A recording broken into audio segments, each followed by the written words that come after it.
नवनिर्वाचित सांसद प्रतिभा धानोरकर के समर्थकों कार्यकर्ताओं ने शहर में विजय रैली निकाली, जिसका समापन सभा में हुआ। इस दौरान सांसद प्रतिभा धानोरकर ने कहा कि मेरी जीत जनता को समर्पित है। चंद्रपुर वनियाणी लोकसभा चुनाव के परिणाम घोषित होने के बाद इंडिया आघाड़ी, महाविकास आघाड़ी और कांग्रेस पार्टी की ओर से चंद्रपुर शहर के बरोड़ा नाका चौक से गांधी चौक तक विजय रैली निकाली गई। इस रैली का गांधी चौक स्थित मनपा के मैदान में सभा में तब्दील हुआ। शहर व जिला कांग्रेस कमेटी की ओर से गांधी चौक पर अभिनंदन समारोह का आयोजन किया गया। इस समय सांसद प्रतिभा धानोरकर ने कहा कि मेरी जीत दिवंगत जननायक और पूर्व सांसद बालू धानोरकर को समर्पित है।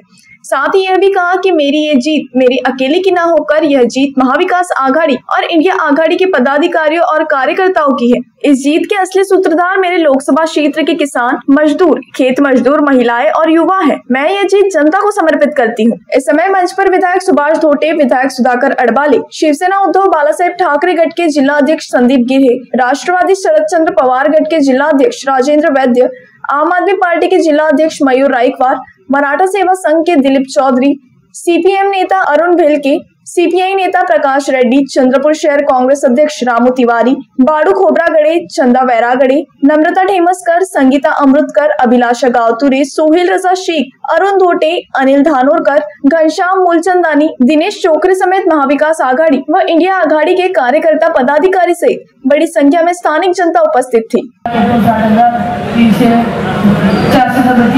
मतदान मला मिळालं। मलाही अपेक्षा नव्हती की एवढं मतदान या ठिकाणी मला मिळेल, पण आपल्या सगळ्यांनी जो विश्वास माझ्यावरती टाकला, मी आजच शब्द देतो। मी प्रचाराच्या दरम्यानही सांगितलं की तुम्ही टाकलेल्या विश्वासाला कधीही तडा जाणार नाही, कारण आपण जेव्हा बघितलं असेल खासदार साहेब विधानसभेची निवडणूक लढवली तेव्हा त्यांनी कॅबिनेट मंत्र्याला पराभूत केलं।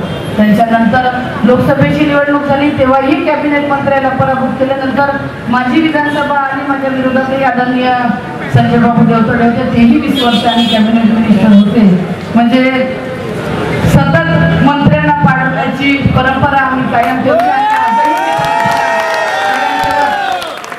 काही जण बोलले की तुम्ही आज एक पोस्ट केली पाहिजे की ज्या मंत्र्यांना आपल्याला पाडून घ्यायचं असेल त्यांनी धानोरकर पॅटर्न अवलंबून पाहिजे।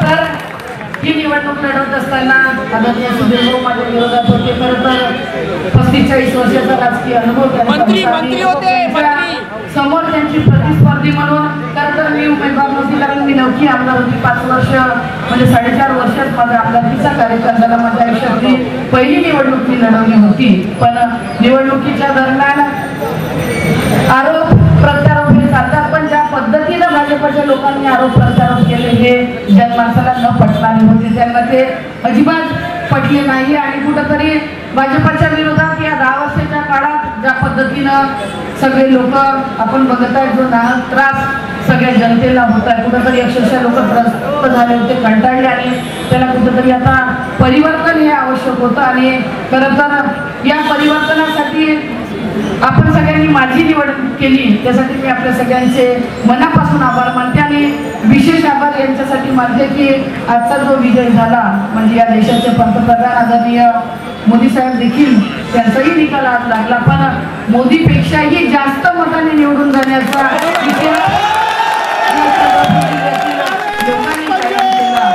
आणि हे करत असताना आज ज्या पद्धतीने विश्वास आपण टाकला, मलाही वाटलं नाही की लाखाने निवडून येईल। मी आजच या ठिकाणी सांगतो, जे या जिल्ह्याचे या लोकसभेचे प्रलंबित विषय असेल, कारण मी निवडणुकीतही सांगितलं की मी विकास पुरुष नाही।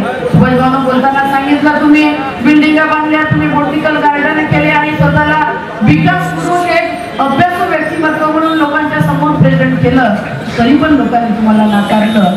खरं तर मी त्या पद्धतीची नाही आहे, पण या लोकसभेसाठी एक चांगल्या पद्धतीचं प्लॅनिंग करून, चांगल्या पद्धतीचं नियोजन करून या लोकसभेत जे प्रलंबित विषय आहे, प्रामुख्याने सगळ्यात महत्त्वाचा विषय असेल तर सुशिक्षित बेरोजगारांचा एकही मोठा उद्योग आहे। चंद्रपूर जिल्ह्यात अनेक वर्ष भाजपच्या लोकांनी नेतृत्व त्यांच्याकडे होतं, पण कुठला मोठा उद्योगधंदा या भागात आला नाही, जेणेकरून दरदर भटकणारे आणि रिझ्यूम घेऊन प्रत्येक कंपन्यात नोकऱ्यासाठी जाणारे जे सुशिक्षित बेरोजगार आहे त्यांच्या नोकऱ्यांचा जो विषय आहे, बेरोजगारीचा विषय सुरुवातीला कसा मार्गी लावता येईल त्याचा प्रामुख्याने प्रयत्न करेल। आणि दुसरा जर का विषय कोणाचा असेल तर माझ्या पाठीमागं भक्कमपणे उभे राहणारे माझे शेतकरी बांधव, त्यांच्या शेतमालाला हमीभाव कसा मिळेल, त्यांच्या शेतमालाची नोंद सरकार कशी घेईल याच्यासाठी पाठपुरावा नक्की मी या ठिकाणी करेल आणि सेंट्रल गव्हर्नमेंटच्या ज्या ज्या योजना आहे समाजाच्या शेवटच्या घटकापर्यंत तळागाळापर्यंत जाऊन लोकांपर्यंत कशा पोहोचवता येईल याचा प्रामुख्याने प्रयत्न करेल. विद्यमान आमदार म्हणून मी 4.5 वर्ष होते. 4.5 वर्षाच्या या